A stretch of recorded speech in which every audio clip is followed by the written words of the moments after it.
ഞങ്ങൾക്ക് നല്ല ഓഫറൊക്കെ ഉണ്ടായിരുന്നു. സോക്കുട്ടിക്ക് വന്നിട്ടുണ്ടായിരുന്നു. ഒരു റീലിന് 30,000 വെച്ച് തരും. മനസ്സിലായോ? ഒരു റീലിന് 30,000 പല്ല് വരെ പോലെ പല്ല് പോയിക്കൊണ്ടിരിക്കുക. ഇല്ല ഞാനും മോഷ്ടിക്കുന്നുണ്ട്, ഇല്ലെന്ന് പറഞ്ഞിട്ടില്ലേ, ഞാനും മോഷ്ടിച്ചിട്ടുണ്ട്.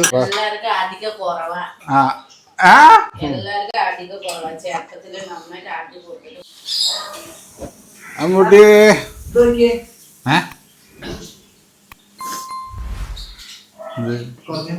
കുറഞ്ഞാ അങ്ങനെ കുറഞ്ഞേ?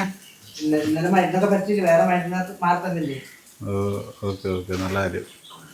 Good morning. എന്തൊക്കെയാണ് വിശേഷങ്ങളൊക്കെ പറയാൻ പറ്റിയേ? വിശേഷങ്ങൾ രാവിലെ മത്തങ്ങ പരിപാടി. ചുന്തരിക്കോത. അപ്പൊ സോയ്ക്കുട്ടിയുടെ സൗണ്ട് പോയിക്കാണ് ഗൈസ്. അപ്പൊ അതുകൊണ്ട് സോയ്ക്കുട്ടിക്ക് നേരെ സംസാരിക്കാൻ അറിയില്ല അല്ലേ? പാവം. സോയ്ക്കുട്ടിക്ക് തൊണ്ടവേനാണെന്ന് പറയണത് കേട്ടോ. അപ്പൊ അതുകൊണ്ടാണ് ഇന്നത്തെ പ്രധാനമൊക്കെ പറയും. ഇന്നൊന്നുമില്ലേ, മത്തങ്ങ കറി വെക്കണ്ട്. പിന്നെ ജോലിക്ക് പോകണം. നാളെ പള്ളിപ്പെരുന്നാളാണ്. പിന്നെ അത് വേറെ കാര്യം പറയുന്നല്ലോ. നേരത്തെ അവിടെ കാല് കാണിച്ചെന്ന് വെച്ചാൽ നമുക്ക്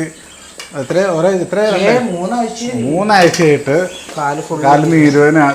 ഒരു കാലിലല്ലമ്മ, ഒരു കാലിൽ നീരുവേന കേട്ടോ. സോറി, നീര് വന്ന്. അപ്പൊ അമ്മക്ക് അത് ആലോചിച്ചിട്ട് ടെൻഷനായിരുന്നു. അത് അപ്പൊ അമ്മക്ക് എന്ത് വന്നാലും ഇപ്പൊ കൈ പൊള്ളിയാലും ടെൻഷൻ. അപ്പൊ അങ്ങനെയല്ല, ഇതിപ്പോ എന്താണ് കാൽമ നീര് വന്നത് വേറൊരു കാരണമില്ല. അപ്പൊ എന്താന്ന് നമുക്കറിയാം, ഒരു ടെൻഷൻ ഉണ്ടാവില്ലേ. അപ്പൊ 2 പ്രാവശ്യം ഡോക്ടർ മരുന്ന് തന്ന് 3 ഡോക്ടറെ അടുത്ത് പോയി. ഫോണിൽ എന്തിനു വേണ്ടി വെച്ചാണ് എണ്ണ?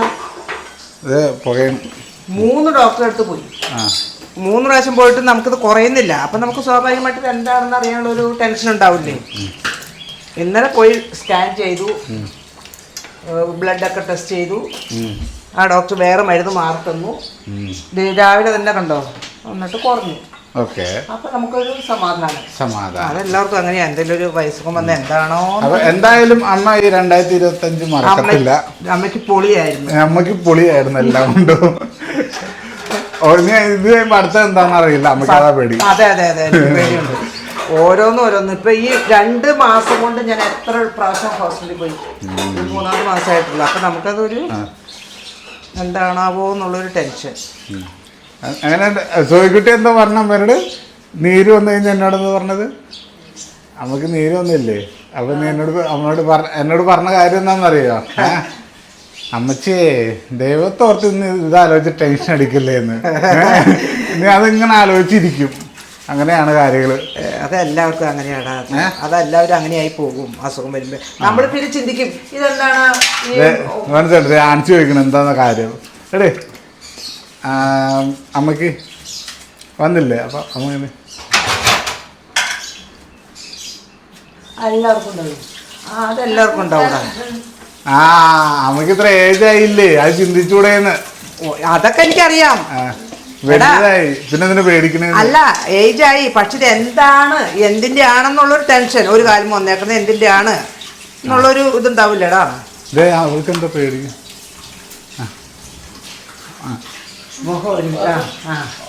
അമ്മയുടെ താടി വര പോലെ, മുഖം വര പോലെ, പല്ല് വര പോലെ, പല്ല് പോയിക്കൊണ്ടിരിക്കുക. ചിലപ്പോ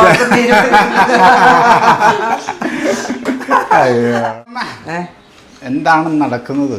എന്ത് നടക്കുന്നത്? കേരളത്തിൽ നടന്നുകൊണ്ടിരിക്കണ എന്താണ്? അതൊക്കെ നമ്മൾക്ക് ഒന്നും പറയാൻ പറ്റൂല. ഒന്നും പറയാൻ പറ്റാത്ത. എന്റെ അഭിപ്രായം പറഞ്ഞിട്ട് എന്താ കാര്യം? എല്ലാവരും അവരോട് നന്നായിട്ട് ജീവിക്കാൻ നോക്കാം. എന്നും വന്നിട്ട് ഒരു വാർത്ത തന്നെ കേൾപ്പിക്കുകയും ചെയ്യും, തലേ കൈ വെച്ചുകൊണ്ടിരിക്കും.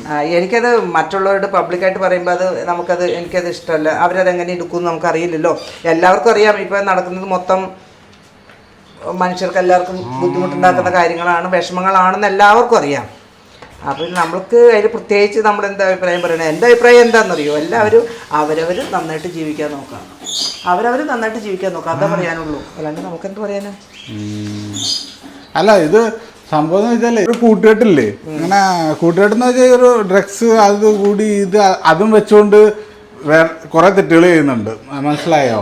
അത് കാണുമ്പോൾ മനസ്സിനൊരു പേടിയാണ്. പേടിയാണ്. ഇവർക്ക് ഈ ഡ്രസ്സ് വെച്ചിട്ട് എന്ത് സുഖം കിട്ടാനാ? ഇപ്പൊ കുടിക്കണമെങ്കിൽ ആണുങ്ങളായാലും പെണ്ണുങ്ങളായാലും കുടിച്ചിട്ട് ഡീസൻ്റ് ആയിട്ട് ജീവിക്കുന്നവരുണ്ട്, മനസ്സിലായോ? ഒരു പ്രശ്നത്തിന് പോവാത്തത് മനസ്സിലായി. നമ്മള് മദ്യത്തെ കുടിക്കണം, മദ്യം നമ്മളെ ഒരിക്കലും കുടിക്കാൻ പാടില്ല. അതങ്ങനെയാണ്, മനസ്സിലായോ? ഇപ്പൊ ചില ആൾക്കാരുണ്ട് അവരുടെ ഒരു ലെവലിൽ നിൽക്കുന്ന ഒരു കുറച്ച് കഴിച്ചിട്ട് ഒരു മീഡിയം ഒരു ഇതിൽ നിൽക്കുന്ന ആൾക്കാരുണ്ട്. അതിനൊന്നും കുഴപ്പമില്ല. പക്ഷെ ഈ പിന്നെ മയക്കുമരുന്ന് മറ്റ് നമുക്കിപ്പോ ഒന്നും അതല്ല ഇപ്പൊ ട്രെൻഡിങ് അല്ല. നമുക്ക് ഞാൻ പറഞ്ഞില്ലേ, ഞാൻ എപ്പോഴും പറയണ അവരവർ നന്നായി ജീവിക്കാൻ നോക്കാം. അല്ലാണ്ട് ലോകത്തിൽ ഇഷ്ടംപോലെ നമുക്ക് ദൈവം ബുദ്ധിബോധം തന്നേക്കുന്നത് എന്തിനാണെന്നറിയോ? നല്ലതേത് ചീത്തയേതെന്ന് നമുക്ക് മനസ്സിലായിട്ട് അതനുസരിച്ച് ജീവിക്കാൻ വേണ്ടിയിട്ടാണ്. അല്ല, ആദ്യമൊക്കെ ഞാൻ എല്ലാ ന്യൂസും ഇങ്ങനെ വിശദമായിട്ട് കേൾക്കും. പക്ഷെ ഇപ്പൊ ഞാൻ കേൾക്കൂല. ഇങ്ങനെ ഹെഡിങ് കാണാലോ, പിന്നെ അതങ്ങനെ വിശദമായിട്ട് എനിക്ക് കേൾക്കാൻ എനിക്കിപ്പോൾ ഇഷ്ടമില്ല. എന്താണെന്ന് വെച്ചിട്ടുണ്ടെങ്കിൽ മൊത്തം ഈ അങ്ങോട്ടും ഇങ്ങോട്ടും കൊലയും മതും ഇത് അങ്ങനത്തെ പ്രശ്നങ്ങൾ വരുമ്പോൾ നമുക്കത് കേൾക്കാനുണ്ട്. എന്താ വെച്ചിട്ടുണ്ടെങ്കിൽ പിള്ളേർക്കൊന്നും ഒരാളെ വെറുതെ ഇരിക്കുമ്പോ ബോറടിക്കുന്ന ഒരാൾ പോയി കൊന്നിട്ട് വരാന്നുള്ളൊരു മട്ടാണ്. അതല്ല, ഇപ്പൊ ചില പിള്ളേര് വീട്ടിൽ നിന്ന് മോഷ്ടിച്ചിട്ട് അതിനിടെ പിടിക്കപ്പെട്ട് അമ്മയുടെ തലക്കടിച്ചു പോകും. അതൊക്കെയാണ് ഒരു ഇത് മനസ്സിലാകാത്ത. ഞാൻ പറയട്ടെ ഇത് സംഭവം എന്ന് വെച്ചാൽ ഞാനും മോഷ്ടിക്കുന്നുണ്ട്, ഇല്ലെന്ന് പറഞ്ഞിട്ടില്ലേ, ഞാനും മോഷ്ടിച്ചിട്ടുണ്ട് ചെറുപ്പത്തിലൊക്കെ, മോഷ്ടിക്കാറുണ്ട്. പക്ഷെ പേടി എന്നൊരു സംഭവമുണ്ട്, പേടിയുമുണ്ട്. പക്ഷെ എന്നാൽ പോലെ നമുക്ക് ഇത് വേണമെന്നുമുണ്ട്. പക്ഷെ അമ്മ പിടിച്ചപ്പോഴും ഞാനൊന്ന് അമ്മയുടെ അടി കൊള്ളും അങ്ങനെ. പക്ഷെ അന്നത്തെ കാലത്ത് ഒരു മൊത്തത്തിൽ പേടിയുണ്ട്. അത് നിയമത്തിനെ ആയാലും എന്താ പറയുക, ഈ സ്കൂളിലെ ടീച്ചർമാരെ ആയാലും നല്ല പേടിയുണ്ട്. അപ്പോൾ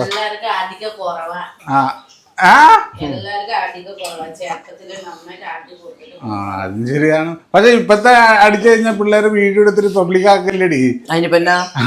അല്ല, അപ്പൊ ആൾക്കാരെ പാരന്റ്സിനും ടീച്ചർമാരെയാണ് ചീത്ത പറയും. അല്ല, ഇതിപ്പോ ഞാൻ നോക്കുമ്പോ രണ്ട് പ്രശ്നങ്ങളുണ്ട്. പിള്ളേരെ തന്നെ നമ്മൾ കുറ്റം പറഞ്ഞു, അതൊരു പിള്ളേര് കുറ്റം. പിന്നെ ഇപ്പൊ ഉണ്ടല്ലോ, പണ്ടൊക്കെ എങ്ങനെയാന്ന് വെച്ചിട്ടുണ്ടെങ്കിൽ ഈ അപ്പനും അമ്മയിലും ഇതിപ്പോ പബ്ലിക്കായിട്ട് പറയാമോന്ന് എനിക്ക് അറിയാൻ കേട്ടോ, അത് നോക്കിയിട്ടിട്ടണം. അപ്പൻ ജോലിക്ക് പോകണം, അമ്മമാർ വീട്ടിലിരുന്ന് പിള്ളേരുടെ കാര്യം. ഇപ്പൊ രണ്ടു കൂട്ടരും കൂടി ജോലിക്ക് പോയാലേ കുടുംബം നന്നാവും, ജീവിക്കാൻ പറ്റുള്ളൂ. അപ്പൊ പിന്നെ പിള്ളേരെ ശ്രദ്ധിക്കണത് ഇത്തിരി കുറയുണ്ട്. പിള്ളേരുടെ കാര്യങ്ങൾ ശ്രദ്ധിക്കുന്നത് അവർക്കും ടെൻഷനാണ്. അവരും ജോലി കഴിഞ്ഞ് വരുമ്പോ അവർക്കും അവരുടേതായ ടെൻഷനും കാര്യങ്ങളും അതാ ഞാൻ പറഞ്ഞേ. അപ്പൊ പക്ഷേ ആ പിള്ളേർക്ക് ചെറുപ്പത്തിൽ കിട്ടുന്ന സ്നേഹവും വാത്സല്യവും പരിഗണന ഇതൊന്നും അതുങ്ങൾക്കും കിട്ടില്ല. പക്ഷെ അപ്പൊ അങ്ങനെയാണ് നമ്മൾ ടീച്ചർമാരെ ഏൽപ്പിക്കണം, മനസ്സിലായോ? പക്ഷെ ടീച്ചർമാർക്കും ഈ പേടിയെ കൊണ്ട് അതൊന്നും ചെയ്യാൻ പറ്റാത്തൊരവസ്ഥ, മനസ്സിലായോ? പക്ഷേ ഈ അപ്പനിൽ നിന്ന് അമ്മയിൽ നിന്ന് കിട്ടുന്ന സ്നേഹം പിള്ളേർക്ക് ടീച്ചറിൽ നിന്ന് കിട്ടൂല. അപ്പനിൽ നിന്ന് അമ്മയിൽ നിന്ന് കുടുംബത്തിൽ നിന്ന് കിട്ടുന്ന സംരക്ഷണം ഒരിക്കലും പുറത്തുനിന്ന് കിട്ടില്ലല്ലോ. അതും കിട്ടൂല. അപ്പൊ നമ്മളിപ്പോ എനിക്കറിയാൻ വയ്യ, ആരും കുറ്റം പറയണ്ടേ എന്നൊന്നും എനിക്കറിയാൻ വയ്യ. പക്ഷേ നമുക്ക് ബുദ്ധിയും ബോധം നന്നാക്കുന്നത് നന്നായിട്ട് ജീവിക്കാനാണ്. ഇപ്പോഴുള്ള ചെറിയ പിള്ളേരുകളാണെങ്കിലും വാർത്ത കാണുന്നുണ്ട്, അവിടെ മയക്കുമരുന്ന് ഉപയോഗിക്കുന്നു, ഇവിടെ മയക്കുമരുന്ന്, അവിടെ പ്രശ്നം, ഇവിടെ പ്രശ്നം. അപ്പോൾ ഈ പിള്ളേർ എന്ത് ചെയ്യണം? അവരുടെ ബുദ്ധി കൊണ്ട് ചിന്തിച്ചിട്ട് അവർ വിചാരിക്കണം, അയ്യോ എൻ്റെ ജീവിതത്തിൽ ഇങ്ങനെയൊന്നും വരുത്താൻ പാടില്ല, ഞാൻ നന്നായിട്ട് ജീവിക്കണം, സമൂഹത്തിൽ നന്നായിട്ട് ജീവിക്കണം. എന്താ വെച്ചിട്ടുണ്ടെങ്കിൽ ഇഷ്ടംപോലെ തിന്മകളും സമൂഹത്തിലുണ്ട്. നമ്മൾ തിന്മ തന്നെ തിന്നിക്കണം, നന്മ എടുത്താൽ പോരെ. അങ്ങനെ പിള്ളേർ ചിന്തിക്കണം. നമുക്ക് ദൈവം അല്ല, ഇത് സംഭവം എന്ന് വെച്ചാൽ അതിൻ്റെ പറയുന്നത് പിള്ളേർക്ക് ഇപ്പൊ കുറെ പൈസ വേണം വെച്ച് പൈസ വേണം, അടിച്ചു പൊളിച്ച് ജീവിക്കണം. പൈസക്ക് വേണ്ടിയിട്ടല്ല അവര് ഈ ലഹരി ഉപയോഗിക്കുന്നത് പൈസക്ക് വേണ്ടിയിട്ടല്ലോ. പൈസ അവരുടെ കുടുംബത്തിൽ നിന്ന് കിട്ടാനുള്ള സോഴ്സ് ഉണ്ട്. അല്ലല്ല, ഞാൻ ഇപ്പോഴത്തെ കൂട്ടുകാർ കൊടുക്കും. പിള്ളേർക്ക് പൈസ വേണം, കാരണം ഇവർക്ക് പൈസ അടിച്ചില്ല, ആവശ്യമായിട്ട് അടിച്ചു പൊളി ജീവിക്കാൻ അതൊക്കെ വേണ്ടിയിട്ടാണ് അവർ ചെയ്യുന്നത്, മനസ്സിലായോ? കാരണം ഞാൻ ആ സാഹചര്യത്തിൽ ഒന്നാണോ, മനസ്സിലായോ? കാരണം എനിക്ക് അതെ, പിള്ളേർക്ക് അടിച്ചു പൊളിച്ച് ജീവിക്കാന്നല്ല, ചെറിയ പിള്ളേർക്ക് അടിച്ചു പൊളിച്ച് ജീവിക്കാന്നല്ല ഉള്ളത്. അവർക്ക് അവരുടെ കാര്യങ്ങൾ മറ്റുള്ള കൂട്ടുകാർ ചെയ്യുന്ന പോലെ, അല്ലെങ്കിൽ അവർ അത് മേടിച്ചിരുന്നു, അപ്പൊ എനിക്കും അതിലേക്ക് പോകാൻ ഒരു താല്പര്യം. അതുകൊണ്ട് അവർക്ക് പഠിച്ചു ഒരു 10-15 വയസ്സ് കഴിയുമ്പോഴാണ് അടിച്ചു പൊളിച്ച് കഴിയേണ്ടത്. അല്ല, അമ്മ പറഞ്ഞില്ലേ ഇപ്പൊ അവരുടെ കൂട്ടുകാർ ഇങ്ങനെ ഇത് ചെയ്യുമ്പോൾ അവർക്കൊരു ക്യൂരിയോസിറ്റി ഇത് ചെയ്യാൻ. ഞാൻ പറയട്ടെ, ഞാൻ ഇതേപോലെ കൂട്ടുകാരന്മാർക്ക് കൂട്ടുകൂടാൻ വേണ്ടിയിട്ട്, മനസ്സിലായോ? എൻ്റെ ചില കൂട്ടുകാരന്മാർ അപ്പോൾ നമുക്ക് ഈ കൂട്ടുകൂടാൻ വേണ്ടിയിട്ട് ഞാൻ അവർക്ക് എന്താ ചെയ്തെന്ന് അറിയോ? ഇപ്പം അവർ പലതും കുടിക്കും, ഇതും ചെയ്യും, അത് ചെയ്യും, മനസ്സിലായോ? പക്ഷേ ഞാൻ കൂട്ടുകൂടാൻ വേണ്ടിയിട്ട് ഞാനത് ട്രൈ ചെയ്യണം വിചാരിച്ചാണ്, മനസ്സിലായോ? പിന്നെ മുന്നോട്ടുള്ള കാര്യം ചിന്തിച്ച്, അയ്യോ ഇതൊക്കെ കണ്ടു വളർന്നുകൊണ്ടേ നമുക്ക് ആ ഒരു പേടിയുണ്ട്, ഞാൻ ഇതിൽ അഡിക്റ്റായി പോവുമോ എന്റെ പൊന്നുമോനെ അമ്മയ്ക്ക് ആകെ വലിയൊരു ആശ്വാസം. നീ കുടിക്കുമായിരിക്കും. അത് എന്റെ ഒരു ഭയങ്കര മനസ്സിന് എന്തോ ഒരു ഇതാ സന്തോഷം എന്നറിയാമോ. എനിക്കത് ഭയങ്കര ഒരു ഇതാണ്. എന്താ വെച്ചാൽ സത്യമല്ല, എനിക്കും ഈ സ്കൂളിലൊക്കെ അങ്ങനെ അവന്മാർ എവിടെ പോയാലും നമ്മൾ വിളിക്കാറില്ല. അപ്പോൾ ഞാൻ വിചാരിച്ചു ഇതുകൊണ്ടാണോ വിളിക്കാതിരിക്കണേ, അതൊക്കെ ഇവർക്ക് ഇങ്ങനെ ഫുള്ളായിട്ടൊരു കമ്പനി കൊടുക്കാത്തതിൻ്റെ ആണോ ഇങ്ങനെ വിളിക്കാതെ അങ്ങനെ ആലോചിക്കുക. അപ്പോൾ ഞാൻ അന്ന് ചിലപ്പോൾ സങ്കടപ്പെട്ടിട്ടുണ്ട് കേട്ടോ. പക്ഷേ ഞാൻ ഇതിനെക്കുറിച്ച് ആലോചിച്ചപ്പോൾ ഞാനിങ്ങനെ കുടിക്കണോ ഈ ഹാൻഡ്സ് വെക്കണോ അങ്ങനെയൊക്കെ ആലോചിച്ചപ്പോൾ ഭയങ്കര ഒരു പേടി ഉണ്ടായിരുന്നു. അഡിക്റ്റാണ്. എനിക്ക് ഒരു കാര്യത്തിൽ ഇങ്ങനെ അഡിക്റ്റായി പോകണ വലിയ താല്പര്യമില്ല. അപ്പോൾ ഞാൻ വിചാരിച്ചു, അപ്പോൾ എനിക്ക് കൂട്ടുകാരനേക്കാളും മുഖ്യം എൻ്റെ ലൈഫാണ് ഞാൻ വിചാരിച്ചത്.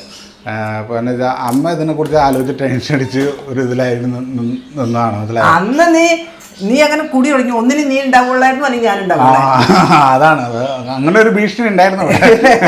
അപ്പോൾ അതുകൊണ്ടൊക്കെ ആയിരുന്നു നമ്മളൊരു ആ പാറ്റിലോട്ട് പോകാത്ത. ഇപ്പോഴും ആൾക്കാർ പറയാറുണ്ട് നീ കുടിയാണ്, കുടിച്ചിട്ടാണ് വർത്താനം പറയണത്. എന്റെ സംസാരം എല്ലാ കുടിയന്മാരൊന്നും മോശക്കാരാന്നല്ല പറയുന്നത്. പക്ഷെ ഒരു ലിമിറ്റ് വെച്ചൊക്കെ ചിലരുണ്ട് മാന്യമായിട്ട് കുടിച്ച് മാന്യമായിട്ട് ജീവിക്കുന്നവരുണ്ട്, മനസ്സിലായോ. അത് എത്ര പാവപ്പെട്ടായാലും അങ്ങനെ ആൾക്കാരുണ്ട്. കാരണം ഞാൻ കണ്ടിട്ടുണ്ട്. ഈ കുടിച്ചെന്ന് വെച്ചാൽ കുടുംബം കുളം തോണ്ടിന്നല്ല, അതാ പറഞ്ഞ മദ്യം നമ്മളെ കുടിക്കരുത്, നമ്മൾ മദ്യത്തെ കഴിക്കണം. പിന്നെ ഒരു കാര്യം പലരും പറയുന്നത് 90s കിഡ് നല്ലതായിരുന്നു, 2K ആണ് ഇപ്പോൾ കൊള്ളില്ലാത്ത. അങ്ങനെയൊന്നും ഇല്ല കേട്ടോ. വേറൊരൊറ്റ കാര്യം ഞാൻ പറഞ്ഞുതരാം. അന്നത്തെ കാലത്ത് ഈ സോഷ്യൽ മീഡിയ കാര്യങ്ങളൊക്കെ ഉണ്ടായിരുന്നെങ്കിൽ ഇതിനേക്കാളും ആൾക്കാരായിരിക്കും അല്ല പറ്റി. പക്ഷെ പണ്ട് അങ്ങനെ അല്ലടാ. പണ്ട് പക്ഷെ ആൾക്കാർക്ക് പേടി ഉണ്ടായിരുന്നു പരസ്പരം. പേടി നാട്ടുകാരെ പോലും നമുക്ക് അന്ന് നാട്ടുകാരെ പേടിയുണ്ട്. അത് അന്ന് നാട്ടുകാരെയും ഈ വീട്ടുകാരെ അത്രയും പേടി ഉണ്ടായിരുന്നു. പക്ഷെ ഇന്നത്തെ സാഹചര്യം അനുസരിച്ച് ഓരോ പല രീതിയിലായിരിക്കും പേടി ബഹുമാനമൊക്കെ കുറഞ്ഞു. അതുണ്ട്. പണ്ടൊക്കെ ടീച്ചർമാരെ കണ്ടിട്ട് ഓടും. ഒരു കാര്യമുണ്ട്. ഞാനും സ്കൂളിൽ ഒരു 3ാം ക്ലാസ് വെച്ചിട്ടായിരുന്നു നമുക്ക് ഇങ്ങനെ ഓടിക്കൊണ്ടിരിക്കുകയായിരുന്നു. അത് ഞാൻ കൂട്ടുകാരായിട്ട് കളിച്ചോണ്ടിരിക്കുകയായിരുന്നു. അപ്പോൾ ഈ കളിയുടെ ഇടയ്ക്ക് ഓർത്തം വീണ്. ഞാനെന്ത് തെറ്റിയിട്ട് ഞാൻ ഓടി. കാരണം എൻ്റെ പോലെ ഓടിയത്. അതുകൊണ്ട് ഞാൻ ഓടി സ്കൂളിൽ പല സ്ഥലത്തും പോയിട്ട് ഒളിച്ചിരുന്നു. സീനിയർ ചേട്ടന്മാരെന്നെ പൊക്കി, 2 വലിയ ആളുകൾ ഇതിനെ കൊണ്ടാക്കി. പിന്നെ ഞാൻ ആലോചിച്ചു, അന്ന് ഞാൻ കുറേ മൈൻഡിൽ കണ്ടു, ഞാൻ ജയിലിൽ പോവോ, അങ്ങനെയാണോ ഇങ്ങനെയാണോ ഇതൊക്കെ ചിന്തിച്ചു. പക്ഷെ അവസാനം ഡിസ്റ്റൻസ് വെച്ചാൽ സാറ് ഒരു അടിയെന്ന് പറഞ്ഞു വിട്ടു. അപ്പം ഞാൻ ഇത്രയും ആലോചിച്ച് ഇതാക്കണമെന്നില്ല. ഒന്ന് തെറ്റ് ചെയ്തിട്ടില്ല. അതും വീണു. പക്ഷെ ബാക്കിയുള്ളവർ പറഞ്ഞാൽ ഞാൻ ഉണ്ടിട്ടെന്നാണ് പറഞ്ഞത്. അപ്പൊ ആ കൊച്ചിനറിയാൻ പാടില്ല നീ ഉണ്ടിട്ടിട്ടില്ല. ആ കൊച്ചിനറിയില്ലേ ഉണ്ടിട്ടിട്ടില്ല. ഇല്ല, അങ്ങനെയൊക്കെ ഉണ്ട്. ഞാൻ അവന്റെ ബാക്കിലായിരുന്നു വെച്ച്.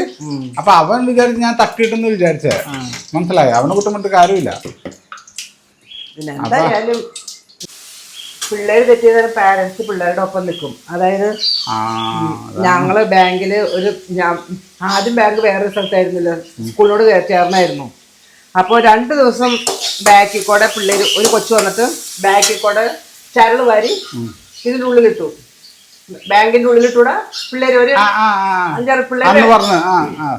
അപ്പൊ അവിടെ ബാങ്കിൽ വന്നൊരു ടീച്ചറോട് നമ്മൾ പറഞ്ഞു, ടീച്ചർ ഇങ്ങനെ പിള്ളേര് വന്നിട്ട് ഇങ്ങനെ ചെയ്യുന്നുണ്ട്. പിള്ളേര് ചുമ്മാ കുസൃതി കാണിക്കണതാ. അത് കഴിഞ്ഞ് കഴിഞ്ഞിട്ട് ഞങ്ങൾ പറഞ്ഞ് ആ ടീച്ചർ എന്ത് ചെയ്തു, ആ പിള്ളേർ അവിടെ നിൽപ്പുണ്ടായിരുന്നു. ആ പിള്ളേരുടെ പറഞ്ഞു നിങ്ങൾ ഇതിനെ ചെയ്തേ, അതുകൊണ്ട് പിള്ളേരുടെ ID കാർഡ് എന്നിട്ട് ടീച്ചർ ഊരി മേടിച്ചു. ടീച്ചർക്ക് പേരും ഇത് ക്ലാസ്സും വേണമല്ലോ. എന്നിട്ട് ടീച്ചർ പിറ്റേ ദിവസം കൊച്ചിൻ്റെ പാരന്റ് വന്ന് ടീച്ചറെ കുറേ ചീത്ത ചൊല്ലി.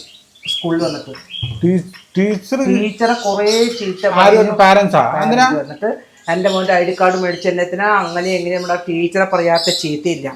ടീച്ചർ കരഞ്ഞ് അവര് നല്ലതിന് വേണ്ടിയിട്ടാണ് ചെയ്തത്.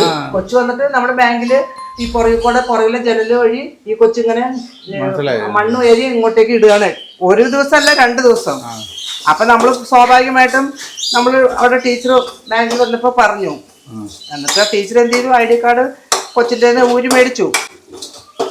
പിറ്റേ ദിവസം അയാൾ വന്നിട്ട് ടീച്ചർ നല്ല വഴക്ക് പറഞ്ഞു. അപ്പൻ വന്ന് വഴക്ക് പറഞ്ഞു. പിന്നെ ടീച്ചർ പറയാ ഞാനൊന്ന് ഉച്ചയ്ക്ക് ഫുഡ് പോലും കഴിച്ചില്ല, ആ മാതിരി അയാൾ വന്നെ ചീത്ത പറഞ്ഞു. അപ്പൊ അങ്ങനെ വരുമ്പോ പിന്നെ ടീച്ചർമാരൊന്നും ഇതിന് നിൽക്കൂല, പേടിയാണ്. ഈ നമ്മളും വിചാരിക്കണം നമ്മുടെ കൊച്ചു തെറ്റ് ചെയ്തിട്ടാണല്ലോ അവരങ്ങനെ ചെയ്തേന്ന് വിചാരിക്കൂലാരും. അപ്പൊ അയ്യോ ഒന്നാമത്തെ ഇന്നത്തെ കാലത്ത് ഒരു കൊച്ചും 2 കൊച്ചൊക്കെ ഉള്ള കുടുംബം തന്നെ അപ്പൊ അവരെന്ത് ചെയ്യും, പിള്ളേരെ അത്രയും കെയർ ചെയ്ത് വളർത്തും. കെയർ ചെയ്യുന്നതിനേക്കാളും കൂടുതൽ പിള്ളേർക്ക് ആവശ്യമുള്ള കാര്യങ്ങളൊക്കെ മേടിച്ചു കൊടുക്കും. അല്ലാണ്ട് സ്നേഹം ഇതല്ല കൂടുതൽ. സ്നേഹമുണ്ട് അവർക്ക്, പക്ഷെ അതിന് സമയമില്ല സ്നേഹിക്കാനായിട്ട്. എൻ്റെ പൊന്നു മക്കളെ, ഇപ്പൊ നിങ്ങൾ ഈ വളർന്നു വന്ന ആൾക്കാരോട് പറഞ്ഞത്, പൊന്നു മക്കളെ, നിങ്ങൾക്കിപ്പോ ഈ പൈസ വേണമെങ്കിൽ എന്തെങ്കിലും ആയിക്കോട്ടെ, നിങ്ങൾക്കിത് ഈ നമ്മൾ ഈ ബെറ്റിംഗ് ആപ്പോ ഗാംബ്ലിംഗ് ആപ്പോ ഒന്നും ചെയ്യരുത്. കാരണം ഇത് പലരും അങ്ങനെ ചെയ്തിട്ടേ വീട്ടിൽ നിന്ന് പോയിട്ട് അച്ഛനമ്മേനെ തല്ലുന്നു, അങ്ങനെ കുറേ ഇതുണ്ട്. അപ്പൊ അങ്ങനൊന്നും ചെയ്യരുത്. കാരണം ഇത് ഞങ്ങൾ എന്താ പ്രൊമോട്ട് ചെയ്യുന്ന കേസ് ഞങ്ങൾക്ക് നല്ല ഓഫറൊക്കെ ഉണ്ടായിരുന്നു. സോയിക്കുട്ടിക്ക് വന്നിട്ടുണ്ടായിരുന്നു. ഒരു റീലിന് 30,000 വെച്ച് തരും, മനസ്സിലായോ? ഒരു റീലിന് 30,000 വെച്ച് തരും. അപ്പൊ എത്ര റീൽ ഉണ്ടാക്കുന്ന എത്ര പൈസ ഉണ്ടാക്കാം. അപ്പൊ നമ്മൾ നമ്മുടെ സബ്സ്ക്രൈബിനെ പറ്റിക്കരുത് എന്നുള്ളൊരു നമുക്കൊരു ഇതുണ്ട്. അപ്പൊ അതുകൊണ്ടാണ് നമ്മളത് ചെയ്യാറുന്നത്. കാരണം അത് ഫേക്കാണ്, ആ ആപ്പൊക്കെ ഭയങ്കര ഫേക്കാണ്. അപ്പൊ അതുകൊണ്ടാണ് സോയിക്കുട്ടി പറഞ്ഞത് ഇതൊന്നും ചെയ്യേണ്ടത് ശരിയാവത്തില്ല എന്നൊക്കെ പറഞ്ഞു. അപ്പൊ അങ്ങനെയായിരുന്നു. അപ്പോൾ ഞങ്ങൾക്കും പൈസക്ക് ടൈറ്റ് ഉണ്ട്. ചിലപ്പോൾ നമുക്കിപ്പോൾ അത്യാവശ്യം മാനായിട്ട് യൂട്യൂബിൽ നിന്ന് പൈസ കിട്ടുന്നുണ്ട്. ഈ നിങ്ങൾക്ക് പൈസ വേണമെങ്കിൽ യൂട്യൂബ് ചാനൽ തുടങ്ങുക, നല്ല നല്ല കണ്ടന്റ് ഉണ്ട്, പൈസ കിട്ടും, മനസ്സിലായോ? അല്ലാണ്ട് ഈ ആവശ്യമില്ലാത്ത ഗാംബ്ലിംഗ് ആപ്പോ മറ്റെന്തുവാ ഇനിയിപ്പോ അഥവാ നിങ്ങൾ പിള്ളേരാണ് വീട്ടിൽ നിന്ന് ഇപ്പൊ പൈസ മോഷ്ടിക്കുന്നുണ്ടെങ്കിൽ അത് അമ്മ കണ്ടിട്ടും നിങ്ങൾ ചീത്ത പറയണത് നല്ലതിന് വേണ്ടിയാണ് പറയണത്. ഇല്ലെങ്കിൽ ഞാനൊക്കെ ഇപ്പൊ നല്ല ഇന്റർനാഷണൽ ബാങ്ക് കവർച്ചക്കാരനായനെ അല്ല മറ്റേ അതാണ് അമ്മ പിടിച്ച് പൊട്ടിച്ച്. അപ്പൊ അതാണ്. പിന്നെ നമ്മുടെ പാരൻസ് നമ്മളെ ചീത്ത പറയണത് എന്തും നല്ലതിന് വേണ്ടിയാണ്, മനസ്സിലായോ? അന്നൊക്കെ ഞാൻ കുറെ ശപിക്കും അവരെ. പിന്നെ ജീവിതസാഹചര്യം നമ്മൾ മെച്യൂരിറ്റിക്ക് വന്നായി തുടങ്ങി നമുക്ക് മനസ്സിലായി അന്ന് പറഞ്ഞത് നല്ലതിനായിരുന്നു, അല്ലെങ്കിൽ മനസ്സിലായോ? അത് അവർക്ക് ലൈഫ് എക്സ്പീരിയൻസ് ഉണ്ട്. അപ്പൊ അതുകൊണ്ടാണ് നമ്മൾ പറഞ്ഞ് മനസ്സിലാക്കണം. ഇപ്പോഴും എന്നെ അമ്മ ഉപദേശിക്കുന്നുണ്ട്, പക്ഷെ ഞാൻ നന്നായിട്ടില്ല. പക്ഷെ കുറച്ചുകൂടി പ്രായമാവണ്ടേ ഞാൻ. അതുകൊണ്ടാണ് ഞാൻ ഇപ്പോഴും നിങ്ങളുടെ അടുത്ത് മക്കളുടെ അടുത്ത് അപ്പനും അമ്മയും ചിലപ്പോൾ ജീവിതാവസാനം വരെയും ഉപദേശിച്ചോണ്ടിരിക്കും ഓരോ കാര്യങ്ങള്. അത് എനിക്ക് ഇപ്പോഴും ഇഷ്ടമല്ല. പക്ഷെ എന്നാലും നമ്മള് അടുത്തുള്ളവരോട് ആർക്കും ഉപദേശം എന്ന് പറയുന്നത് ആർക്കും ഇഷ്ടമില്ലാത്ത കാര്യമാണ്. പക്ഷെ അപ്പനും അമ്മയും സ്വാഭാവികമായിട്ടും അവർക്ക് ഏറ്റവും പ്രിയപ്പെട്ടത് അവരുടെ മക്കൾ തന്നെയാണ്. ഏറ്റവും പ്രിയപ്പെട്ടത് അത് കഴിഞ്ഞിട്ട് ലോകത്തെ ആളുകളേ ഉള്ളൂ. അപ്പൊ അവരോട് സ്വാഭാവികമായിട്ട് പറയും എന്താ ബൈ ബൈ. ഉമ്മ തന്നില്ലല്ലോ എനിക്ക്, ഏടായിട്ട് ഉമ്മ കുറയുന്നുണ്ട് കേട്ടാ. അപ്പൊ നമ്മള് സ്വാഭാവികമായിട്ടും നമ്മുടെ മക്കൾ മോശം രീതിയിൽ പോകാതിരിക്കാൻ വേണ്ടി ഏത് അപ്പനും അമ്മയും അവരുടെ ജീവനുള്ള കാലം മോനെ അത് അങ്ങനെയല്ല ചെയ്യണ്ടേ, എങ്ങനെയാ ചെയ്യണ്ടേ. ഞാൻ പറഞ്ഞിട്ട് നിനക്കിപ്പോ എനിക്കിപ്പോ ഇത്രയും പ്രായമായി, ഞാൻ ചെയ്തതെല്ലാം നല്ലതല്ല. അപ്പൊ വേറൊരാൾ എന്നോട് പറയും എഴുതി ചെയ്ത് തെറ്റാന്ന് പറയുമ്പോൾ ഓക്കെ, ഞാൻ ചെയ്ത് തെറ്റ് തന്നെയാ, എനിക്ക് പ്രായമായതുകൊണ്ട് എനിക്ക് തെറ്റ് പറ്റാതിരിക്കില്ലല്ലോ. അതുപോലെ തന്നെയാണ് മക്കളുടെ കാര്യത്തിലാണെങ്കിലും.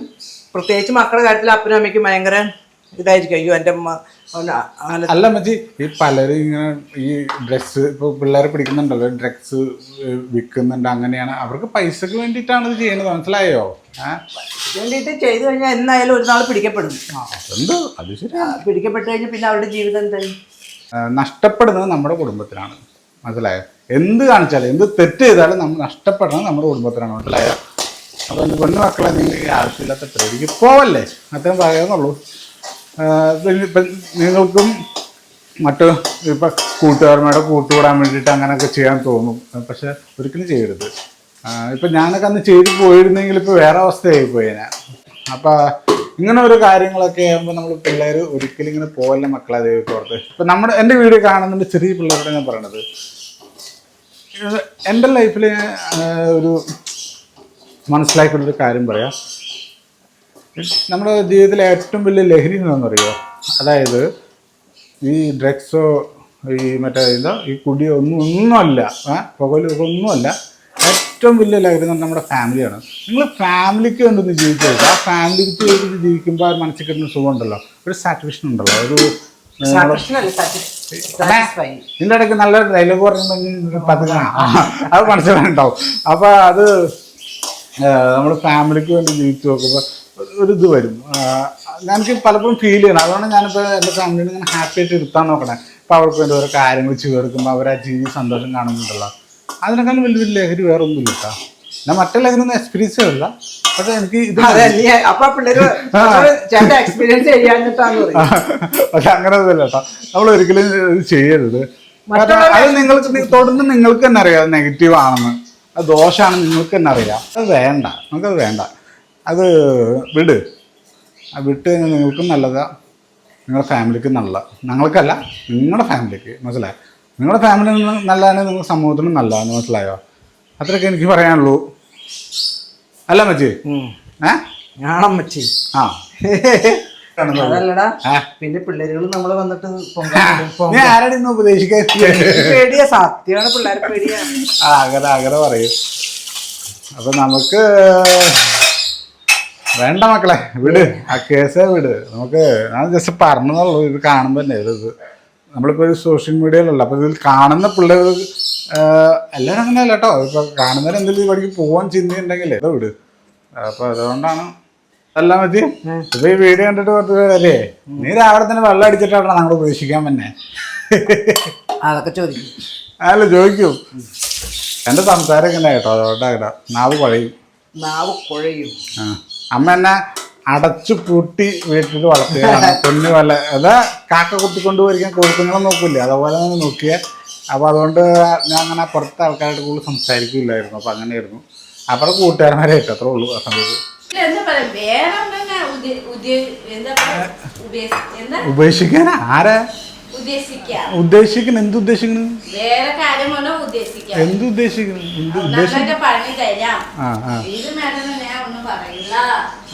തൊണ്ടവനൊക്കെ എങ്ങനെയുണ്ട്?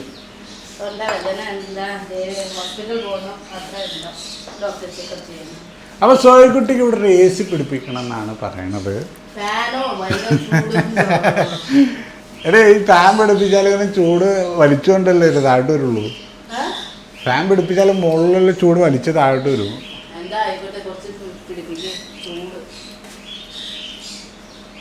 ഞങ്ങൾ നേരെ ഹോസ്പിറ്റലിലോട്ടാണ് പോണത്. നേരെ സോയിക്കുട്ടിനെ കാണിക്കണം. അല്ല സോയിക്കുട്ടി? ആ നല്ല ആള്. ഇവളെന്താ ചെയ്യുന്നറിയുള്ളത്? ഇവള് ചൂട് സമയത്ത് തണുത്തോളം കുടിച്ചായിരുന്നു. നമ്മളെന്ത് ചെയ്യാനാ? ചൂട് സമയത്ത് ഇങ്ങനെ കണ്ടിന്യൂ ആയിട്ട് തണുപ്പുളം കുടിച്ചത് കൊണ്ടുതന്നെ വരില്ലേ? മുമ്പും കുടിക്കുന്നുണ്ടായിരുന്നല്ലോ. അത് ക്ലൈമറ്റ് കുഴപ്പമില്ലാത്ത സമയത്ത്.